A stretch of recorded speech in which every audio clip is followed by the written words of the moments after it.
धार बरसात हुई। जब बारिश इत्यादि समाप्त हो गई, वो बादल पुनः इंद्र के पास पहुंचे। इंद्र ने उन बादलों से पूछा कि बताओ तुम जोर से बोलते कहाँ? फिर बंद हो गया। धोखे से एकाध बचा, हमारा धोखे से एक भी नहीं मारा, बचने की छोड़ दो। धोखे से एक भी नहीं मारा, क्या किसने बचा लिया? क्या बोलना कि छोटे ने बचा लिया? क्या भगवान परमात्मा आनंद कंद बांके बिहारी सरकार मेरे माधव, ये गोवर्धन की लीला करी क्यों? इसके पीछे कारण क्या है? गोवर्धन उठाने का कारण क्या है? एक समय की बात है, माता पार्वती भगवान भोलेनाथ के साथ में कैलाशपुरी पर विराजमान थी, बैठी थी। अचानक मैया का मन बना कि चलो थोड़ा घूम के आया है। जब घूमने के लिए मैया गई तो क्या देखती? ब्रह्मलोक, विष्णुलोक और स्वर्गलोक में मेहमानों का बहुत सारा आना जाना। मैया लौटकर भोले बाबा के समक्ष आई, और जब भोले बाबा के समक्ष आकर मैया खड़ी हो गई तो भोले बाबा से कहती है कि भगवान, मैं अभी वैकुंठ लोक गई थी, ब्रह्मलोक गई थी और स्वर्गलोक भी गई थी। न जाने कितने सारे मेहमान आते थे, भोजन करते थे और जाते थे, पर धन्य है मेरे भाग कि मेरे यहाँ एक मेहमान महाराज रुकने के क्या, घूमने के उद्देश्य से भी नहीं आ रहा। तो भोले बाबा कहते अच्छी बात है कि नहीं? भोले बाबा कहते हैं कि अच्छी बात है, हमारे यहाँ कोई नहीं आ रहा है। मेहमानों की बनाने की व्यवस्था, रहने की व्यवस्था, रुकने की व्यवस्था, उनके स्नान ध्यान इत्यादि की व्यवस्था सब करनी पड़ती है। अच्छा है कि नहीं आ रहा? तो नहीं बाबा, कोई ऐसा मेहमान आया जो हमारे यहाँ भोजन प्रसादी ग्रहण करे, खाए। भोले बाबा कहते अगर धोखे से कोई मेहमान आ भी जाएगा ना, तो मैं कैलाशपुरी छोड़कर भाग जाऊंगा, तू जान तेरा मेहमान जाना, मुझे मत कहना कल। ऐसा कोई मेहमान आए तो स्वर्गलोक में एक मीटिंग का आयोजन हुआ, एक मीटिंग बनाई कि भगवान भोलेनाथ के यहाँ भोग प्रसादी लगाने के लिए कौन जाए। तो और कोई नहीं, अगस्त बाबा को कहा गया कि अगस्त जी तुम जाओ, क्योंकि तुम माता पार्वती की गुरु भी हो, अपने शिष्य के यहाँ भोग प्रसादी करने का तुम्हारा हक भी है, जाओ। जैसे ही अगस्त बाबा भोजन के लिए माता पार्वती के यहाँ पहुंचे, माता पार्वती से कहा कि देवी मैं मेहमानी करने के लिए आया हूं। तो जैसे ही अगस्त ऋषि का आगमन हुआ तो भोले बाबा ने अपने नंदी को उठाया, कहा चल रे भाई घूम के आएंगे। वहां नहीं थे भोले बाबा, कहते वहां एक पेड़ के नीचे खड़े हो गए, ऐसी जगह पे खड़े हो गए जहां माता पार्वती के साथ में सीधे दरस परस हो, सीधे दर्शन हो। अगस्त जी कहते हैं कि देवी मैं तुम्हारे यहाँ भोग प्रसादी लगाने के लिए आया, मुझे भोजन चाहिए।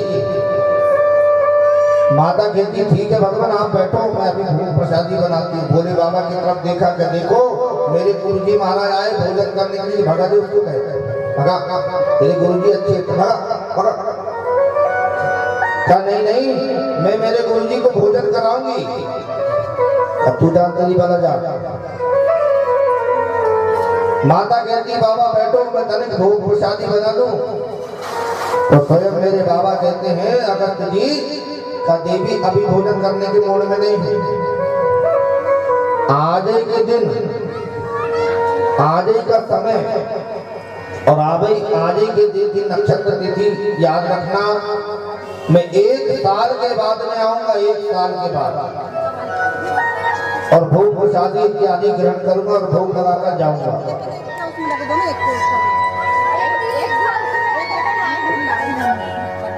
अब बाबा एक साल, अब जब एक साल का समय बाबा अगस्त ने दे दिया तो समय उपरांत मैया ने अन्नपूर्णा माता को बुलवा लिया, कामधेनु गौ को बुलवा लिया। और जब भोजन बनाने को लगी, कहा महाराज एक वर्ष तक बहुत भोजन बना, 24 घंटे भोजन बना। पूरी के पहाड़ लग गए, साग सब्जी समस्त। जो समय बाबा अगस्त ने दिया था वो समय के ऊपर बाबा भोग प्रसादी करने के लिए आए। जब भोग प्रसादी करने के लिए आए तो बाबा नंदी को उठाकर फिर वहां से भाग गए। दूर जाकर विराजमान हो गए, देख रहे मजा, हम मजा देखूंगा मैं, मजा आएगी अपने। अगस्त बाबा आएगा, पार्वती भोजन तैयार है, जी भगवान भोजन पूर्णता पूर्ण तैयार है। जब भोग प्रसादी लगाने के लिए अगस्त बाबा बैठे, माता से कहा कि लाओ मैया भोग लाओ। जो भोजन करने के लिए बैठे तो एक बार में 3 महीने का भोजन बाबा अगस्त ने खा लिया, ग्रहण कर लिया, 3 महीने का खा गया। कहा बाबा चिंतक कोई बात नहीं, अभी बहुत बचा है मेरे पास, 1 साल का भोजन है। फिर बाबा ने आवाज लगाई मैया लाओ। तो मेरे बाबा भोलेनाथ कहते क्यों देवी? अब बाबा 3 महीने का खा गया बाबा ने। अब मैंने पहले क्या था भगा भगू दी, कोई मतलब नहीं है। फिर 3 महीने का भोजन खा गया, फिर 3 महीने का खा गया, 9 महीने का भोजन बाबा ने खा गया। महाराज धीरे धीरे भोजन करते करते 2 महीने का भोजन और खा गया, 11 महीने का भोजन बाबा ने खा गया। जब 11 महीने का भोजन बाबा ने खा गया ना तो मैया को थोड़ा सा पसीना आने लगा। अब क्या हुआ, 1 महीने फिर 15 दिन का भोजन फिर खा गया। महाराज धीरे धीरे करके बाबा खाते खाते 10 दिन का भोजन और खा लिया, 5 दिन का भोजन बचा थे। माता पार्वती कहते बाबा आओ, 5 दिन का शेष है, बाबा ने सब खा गया। भोले बाबा कहते तू जान तेरी भला जान, मैं तो आने वाला हूँ नहीं। और बुला ले मेहमान, मरी जाता ही मेहमान नहीं आ रहे, मेहमान नहीं आ रहे, ले मेहमान आए। बाबा ने और 3 दिन का भोजन खा गया। गिनती की बची 5 पूरी, कितनी बची 5। बाबा आओ, 5 ही बची है, 5। बाबा कहते तू जान नहीं वाला जान नहीं आता है, होना क्या तेरे नहीं आता तू जान। महाराज बाबा ने फिर आवाज लगाई आओ पार्वती भोजन लाओ। 3 में से महाराज 5 में से 2 पूरी लाकर दी, बची कितनी 3। क्या बाबा आओ 3 ही बची 3। बोले बाबा कहते तू जान मेरी बात जान। बोल रहे मेहमान नहीं आ रहे हमारे घर में, मेहमान नहीं आ रहे हमारे घर में, ले अब मेहमान का कर सेवा जा। और अगर पेट नहीं भरा बाबा का तो श्राप देगा बाबा, खाया भी श्राप भी दे के जाएगा। क्या बाबा आओ, बाबा कहते नहीं आता। 3 ही बची है 3, तू जान तेरी वाला जान, मेरे को मतलब ही नहीं। अंत में माता इशारा करती बाबा आपकी नाक गई। का क्यों? ये बाबा सब जगह जाकर ढिढोरा पीटेगा ना कि मैं भोले बाबा के यहाँ गया था, भूखा पेट आया, खाने को दाने नहीं है भोले बाबा के यहाँ। भोले बाबा कहते बात तो सही कह रही है, ये जाएगा तो पार्वती का नाम थोड़ी देगा। अरे कहीं भी जाएंगे तो भैया का नाम ले, कहाँ गए थे, फलाने घर गए थे और रोटी नहीं मिली यार, खान गए, भाई का नाम तो नहीं आया। क्योंकि भाई को तो सीधा सीधा कह देंगे ना कि घर में रहती तो भाई बनाती, भाई नहीं है बच्चा बनाती भाई। तब भोले बाबा ने इशारा किया कि तू और कुछ नहीं, तू बंसी वाले को बुला, कोई ठिकाना लगा सकता है भगवान को, बाकी और कोई दूसरा भगवान नहीं आएगा। तुलसी का पत्ता हाथ में लिया और जैसे ही तुलसी का पत्ता हाथ में लेकर आवाज लगाई, कन्हैया को आकाश पतितम तोयम यच्छ गच्छ सागरं सर्वदेवं नमस्कारं केशवं प्रति। कन्हैया आए पीछे से, बोल मेरी माँ काय के लिए बुलाई तूने? का बाबा 1 साल का भोजन खा गया फिर भी देखना अपनी आवाज आती है, पार्वती लाओ। अब मैं कहां से ले जाऊं, गिनती नहीं बची। मैया ने फिर एक पूरी ले जाकर दी, बाबा ने ग्रहण कर लिया। पीछे से कन्हैया गए, सामने से आकर खड़े होकर कहा बाबा भोजन कर रहे हो अगस्त्य जी? कहा कन्हैया, क्या तुम भी ग्रहण करोगे क्या? कहा हम भी ग्रहण करेंगे। बैठ गए पत्थर लगा, कहा मैया लाओ मेरे लिए भी भोजन। मैया कहती इनको मदद करने के लिए बुलाई, रोटी खाने के लिए बुलाई। ये भी बैठ गए थाली लेकर, ये क्या मदद करेंगे मेरी? तो मैया ने 2 पूरी रखी थी, दोनों लेकर के, एक पूरी अगस्त्य बाबा को दिया, एक पूरी कन्हैया को दे दिया। तो बाबा ने पूरी को तोड़ा, 4 निवाले बनाए और कन्हैया ने पूरी पूरी में थोड़ी सी साग लगाया, उसको महाराज मोड़ मार दिए, गप ने खा डाला और हाथ पोछ पाट के खड़े हो गए। कन्हैया हो गया, कन्हैया तेरे घर के पेट भरा हूं, 1 साल का खा गया फिर भी खाए, लाओ मैया इसके लिए, लाओ वाला। मैया कह रहे है तो लाओ, क्या ले चला? मैया आवाज लगाती कि हाँ कन्हैया ला रही हूँ। कन्हैया कहते उठना, अब हो तो गई बहुत, 1 साल तक खा गया तक खाएगा, उठ उठ उठ। अगस्त्य बाबा कहते बदनामी हो जाएगी, मैया लेकर आओ। नहीं नहीं नहीं, मेरा पेट भर गया, मेरा पेट भर गया। मैया पानी पिलाओ। मैया बोलने वाली थी कि जाओ झरना 48 का पानी पी लेना, बोलने जा रही थी, पर मैया ने वो सीधा सीधा कन्हैया ने कह दिया कि मैया रुको, बाबा मैया तुम्हें पानी नहीं पिलाएगी, पानी पिलाऊंगा मैं। परंतु कब? जब द्वापर आएगा, मैं इंद्र का मान मर्दन करूंगा, तब इंद्र 7 दिन 7 रात तक मूसलाधार बारिश करेगा। जब मेरे कन्हैया ने गोवर्धन महाराज को उठाया तो 7 दिन 7 रात तक मूसलाधार बारिश गोवर्धन महाराज के ऊपर होने लगी। तो बलराम जी ने अपना वास्तविक रूप बनाकर पूरे गोवर्धन महाराज को एक बाउंड्री जैसा बना दिया, एक बांध जैसा बना दिया और एक साइड पूरा का पूरा पानी गिरा दिया। उस पानी को बाबा अगस्त्य ने पूरा का पूरा पान कर गए, पूरा ग्रहण कर लिया। तभी तो वो पानी कहीं नहीं गया।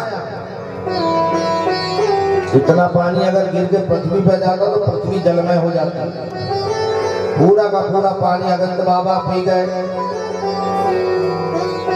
उस दिन से मेरे परमात्मा का नाम पड़ गया गोवर्धनधारी।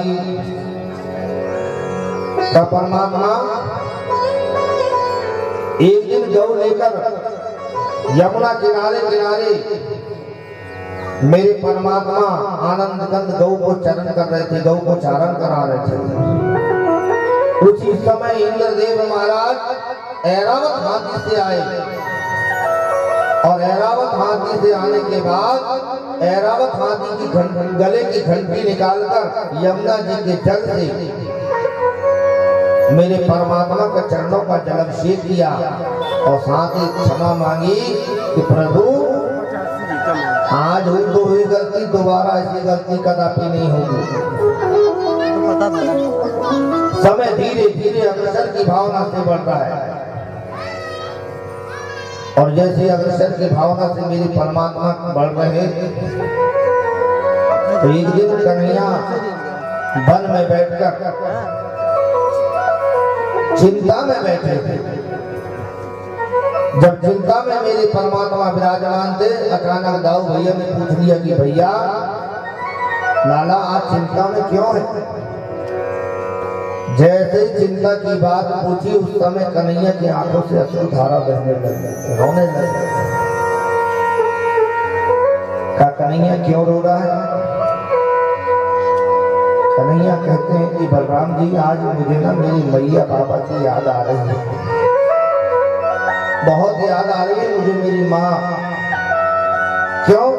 क्योंकि रह रहकर आज कन्हैया के कानों में वो आवाज गूंज रही है और कन्हैया सीधे सीधे यही कह रहे हैं कि वो आवाज में मेरे पिताजी कह रहे हैं कि लाला अभागे माँ बाप को मत भूलना। और धीरे धीरे कन्हैया के कानों में आवाज पहुंच रही है कि काना तेरी जो हद रह गई देती हूँ कि मेरा बेटा नंदगांव में है तो ये पापी दुराचारी मेरे बेटे को मार देगा। और अगर नहीं बताती तो ये पापी चंडाल अभी अभी मेरे पति को उस लोग से परलोक पहुंचा देगा। मैं करूं तो क्या करूं। मैया देवी गिड़गिड़ाती है अपने भाई के चरणों में, कहती है कि भैया कि पति की भीख भैया हमको दीजो और जग में इतनो यश आप ही लीजो। भैया मुझे पति को परमेश्वर को छोड़ दे मेरे भाई। वसुदेव जी कहते हैं कि देव देवी मुझे कुछ हो जाए कोई बात नहीं, परंतु ये पापी दुराचारी को हमारे बेटे का पता मत बताना, बेटे का पता मत बताना। अंत में मैया सोच रही है कि मैंने सुना है कि जितने भी दैत्य मथुरापुरी से नंदगांव की तरफ गए हैं वो अभी तक एक भी जीवित नहीं आए, एक भी बच के नहीं आया। हमारा क्या करना होगा। तो अब मैया देवी कहती है तो ठीक है कंस, तू जैसा कहता है, तू जो कह रहा है ना कि मेरा आठवां लाल और कोई नहीं, जो नंद बाबा के यहाँ छोना है ना वो ही मेरा आठवां लाल है, वो ही मेरा आठवां लाल है, कोई मेरा आठवां लाल है। अब कंस कहता है कि महाराज जाएगा कौन। चाणक्य मुष्टिक को बुलवा लिया। चाणक्य मुष्टिक मुझे सच्चाई प्राप्त हो गई, सच्चाई मिल गई कि देवकी का आठवां लाल ही वो कृष्ण है, वो ही मेरा हनंता है, वो ही मेरा मरण करने वाला है।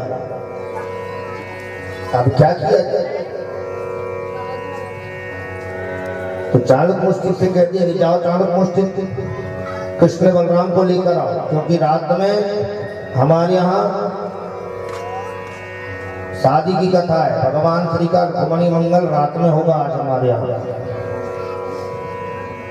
क्योंकि दिन में कोशिश भी किया था तो कथा नहीं पहुंच पाई। अब उससे ज्यादा कथा को स्पीड ले जा भी नहीं सकता ना। अभी कान से ही नहीं मारे हैं तो वारी का कहां से बचे, और कहीं धोखे से भूल गए।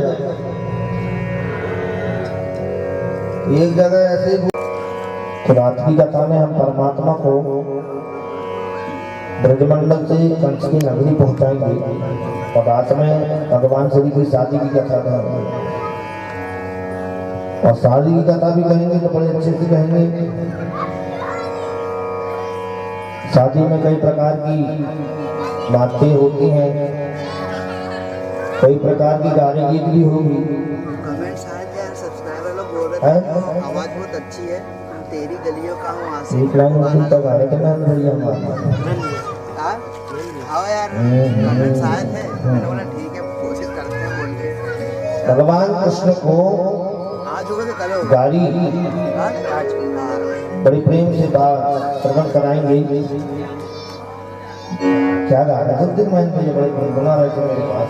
बोलूं क्या उनको, बोलूं क्या? हाँ कृष्ण। और जैसे रुक्मिणी विराजमान थी तो उसी समय सखियों ने कह दिया रुक्मिणी रुक्मिणी।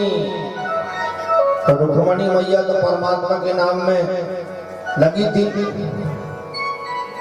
तो सखिया ने कह दिया कि तो हे रुक्मिणी शिशुपाल ही दे दई। अब तो रुक्मिणी महारानी हो गई।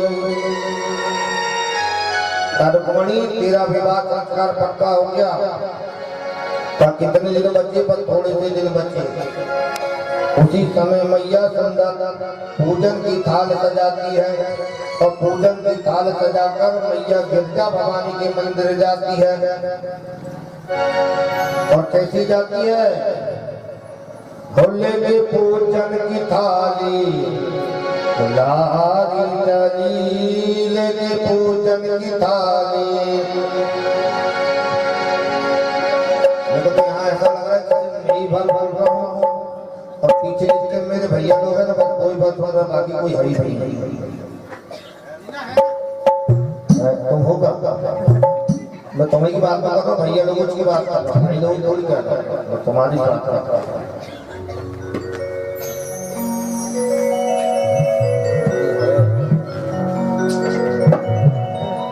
बाकी सबसे तो नींद आ रही है। आप भाई जगह टेंशन मत लो, आप भाई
ब्राह्मण को बुलवाकर सुंदर पाती लिखी और पाती चिट्ठी लिखकर सहदेव नाम के ब्राह्मण के हाथ से पहुंचा दिया गया। और जैसे सहदेव नाम के ब्राह्मण महाराज भगवान के पास में गए तो आज मेरे परमात्मा स्वयं द्वारपाल बन के खड़े थे कि कहिए आप कहाँ से आए और कौन देश की पाती लाए। कहाँ से आयो, कौन देश की चिट्ठी पत्रिका लायो। जैसे ही पढ़ी तो चिट्ठी में लिखा था और पाती लिखी, पाती में लिखा था बड़े भाव से, कन्हैया जिस दिन से नारद बाबा ने आपका अनुराग, आपका बोध मुझसे कराया है, मैं आपके चरणों की दासी बनना चाहती हूँ। प्रभु मेरी रक्षा करें, मेरी संकट में ले ले। तो कोई कवि ने लिख दिया मुरलिया वाले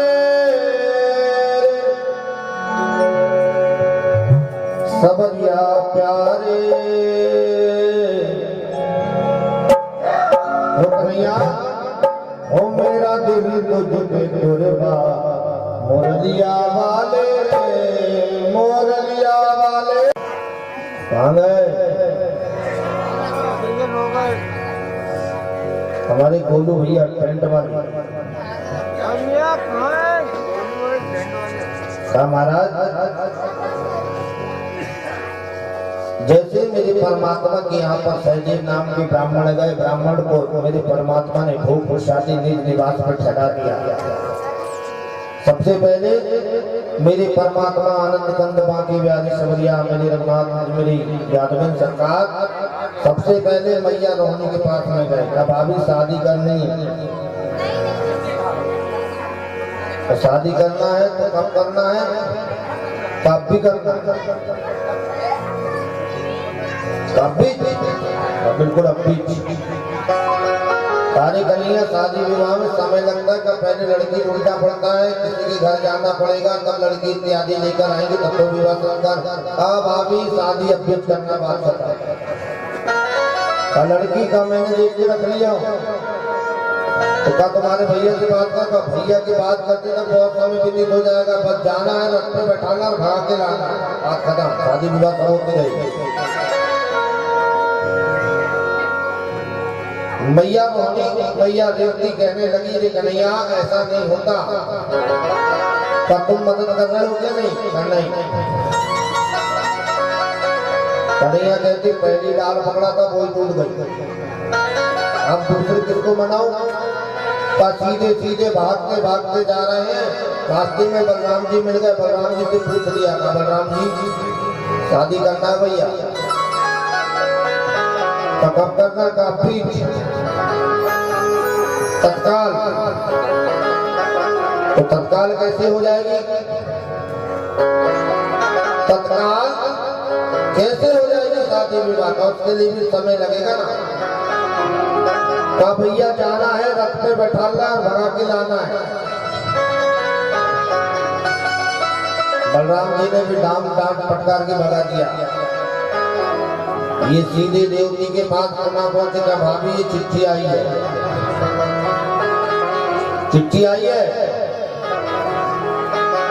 और जैसे चिट्ठी आई है जैसे देवती को बताए तो दाऊ भैया पीछे पीछे चले जा रहे थे अपना के गुस्से में है क्या समझता अपने आप को किसी की लड़की बच्ची इत्यादि भगा के ले आना खोया कहीं बात है क्या एक चीज ध्यान देना अगर कभी आपके पति परमेश्वर से झगड़ा करना है ना उसका तो समय फिक्स है पति परमेश्वर से अगर झगड़ा करना तो समय बिल्कुल फिक्स है दोपहर में रोटी खाने का और शाम को रोटी खाने का जाएगा कहाँ पीता आएगा घर ही रोटी खाने के लिए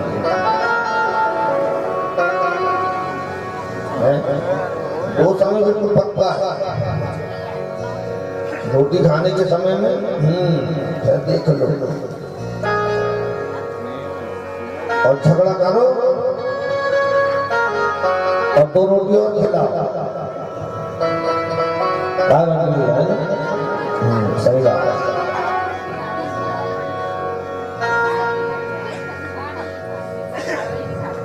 तो कहा भगवान बलराम जी जैसे गुस्से में चले जाए अच्छा एक चीज और बड़ी काम की बात ध्यान रखो ये चीज आपके घर में कभी झगड़ा नहीं होने देगी ध्यान रखना मेरी ये बात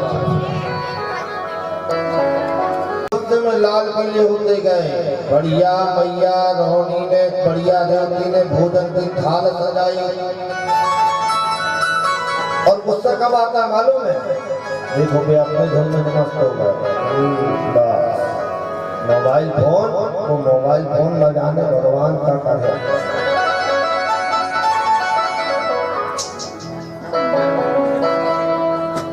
राम हो गई देवती मैया ने कह दिया कि देखो श्याम सुंदर के पास में चिट्ठी आई है तभी श्याम सुंदर बोल रहे वैसे नहीं बोल सकते कहाँ है कन्हैया कन्हैया जैसे आएगा क्या करना है बता और मैंने बताया ना कि बस जाना रथ पे बैठाना कौन आया चिट्ठी लेके का एक ब्राह्मण देवता है ब्राह्मण देवता से मिलवाया और ब्राह्मण देवता के बाद कन्हैया ने तुरंत अपने घर की एक मुट्ठी चावल को हल्दी में रंगा दिया, पीले बना दिया और ब्राह्मण देवता को ले जाकर दे दिया। कहा ब्राह्मण देवता तुम जाना और सिर्फ यही कहना कि विदर्भ से राजा भीष्म के यहाँ से निमंत्रण आया, निमंत्रण दे दो, बाकी का काम मैं स्वयं संभाल लूंगा। ब्राह्मण देवता ने जैसे भगवान कृष्ण ने कहा था वैसे ही कर दिया। इतने में बाबा हुसैन ने बलराम जी को बुलवाया। कहा बलराम यहाँ आओ, का तुम्हें शादी विवाह का निमंत्रण आया, शादी विवाह में जाना है। तो बलराम जी कहते मेरे पास समय नहीं है, मैं नहीं जा पाऊंगा। क्या कौन जाएगा? हमारे आए ने फालतू आदमी। कौन फालतू है अपने यहाँ? वो कृष्ण, उसको पहुंचाओ। कृष्ण को जैसे ही बाबा हुसैन ने कहा कि कृष्ण तुम्हें शादी में जाना तो चले, बोलने भर दे चले, कब पूछा ही नहीं कब की शादी है, तब बाबा जान के घूम फिर के आया। कहा कन्हैया रथ पे जाएगा कि नहीं? क्या सब तैयार है? बलराम जी इशारा किया मैं जा रहा हूँ, पीछे पीछे जाए। रथ पर बैठे सहदेव नाम के ब्राह्मण को बैठा दे और ब्राह्मण को बैठा कर महाराज चले गए। जैसे ही पहुंचे तो सहदेव नाम के ब्राह्मण ने जाकर मैया रुक्मणी को बताया। इधर शिशुपाल बाजे गाजे के साथ में बारात लेकर आ गया। तो जैसे सहदेव नाम के ब्राह्मण ने मैया को जाकर बताया कि मेरी माँ जिसके नाम की चिट्ठी लिखी थी ना उसको साथ में लाया हूँ। फर्क इतना है कि जब तुम गिरजा भवानी पूजन के लिए जाओगी तो मंदिर के समक्ष तुम्हें भगवान कृष्ण मिलेंगे। तो मैया कह रही है, मैया रुक्मणी कहने लगी सखियों से कि ऐसे वर को क्या करो जो जन्म लिए मर जाए। ऐसे वर को मरने से कोई मतलब नहीं, जो जन्म लिया मर जाए। तो सखियां से कहने लगी मैया रुक्मणी आओ मेरी मेहंदी लगा दो, आओ मेरी लड़कियों मुझे।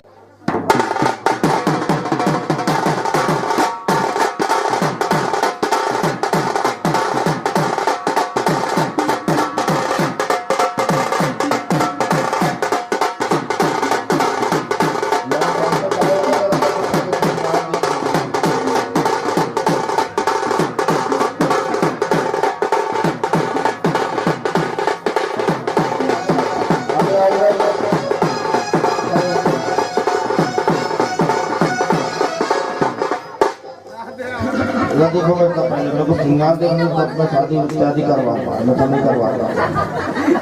कहीं गलती होगी तो अभी उनके किन्ने किया ऐसे करते भैया बजाओ सबसे कर रहे चंदा सबसे कर रहे। इधर देखो हंसने वाली बात नहीं,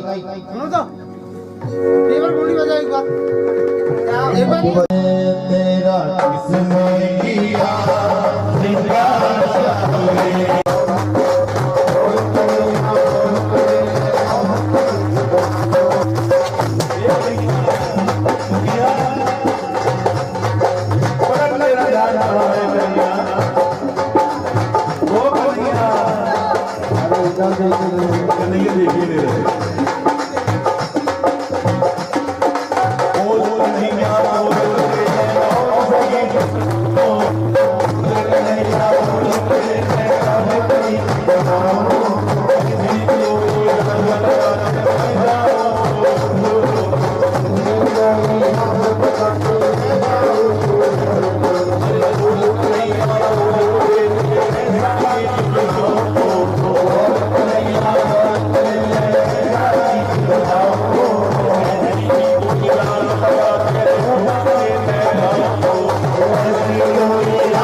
अब उनकी तरफ से मैं पूछ रहा हूँ ये तेरा किसने श्रृंगार सावरे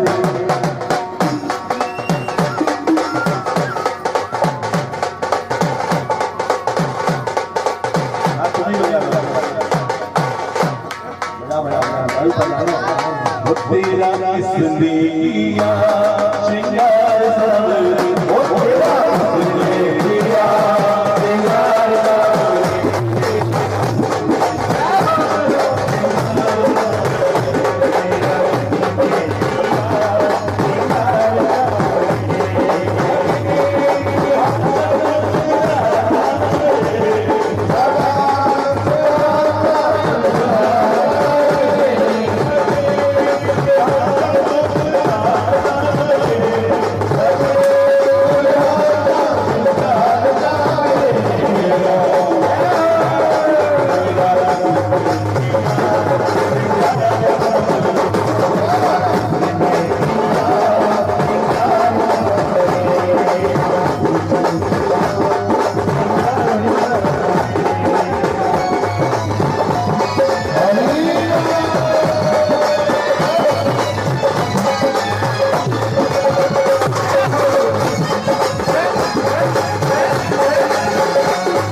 जगदत्वा मरुदः प्रश्निमादरः पंजापानो विदते भुजगमयः अग्निजिवा मनवः दूरिजिवा पुत्रमादोदित पितरो भगन्तिवानो मध्यारीरिकदाः आप साइड आओ भगन्तिवानो मध्यारीरिकदार्वन्तोः अधियोरदिनेन्दर चमतिर्माता सविता सपुत्रः जिस्वे देवा अतिथिः वञ्जितना मतिर्दजात मतिर्दजनन्दत्वां माध्योः दान्तिरन्तरि चुमुन्दान्ति रथपि दान्तिरापः दान्तिरोगदयः दान्तिः वनस्पत्या दान्तिः जिस्वे देवाः दान्ति ब्रह्मदान्तिः सर्वगुं दान्तिः दान्तिर्व्यासदान्तरभवतो बोलिए भाग्ये बिहारी लाल की मंगलम भगवान विष्णु मंगलम गणध्वजा मंगलम पुंडरीकाक्षो मंगलाय तनो हरि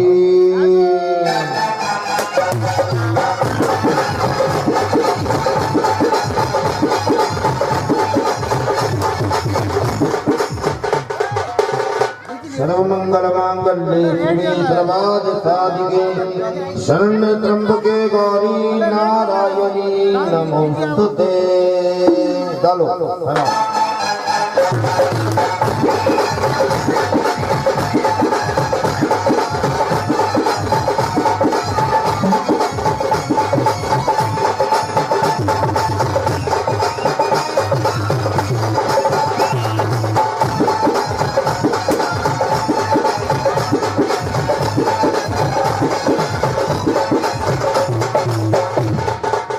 बैठा लो बैठो।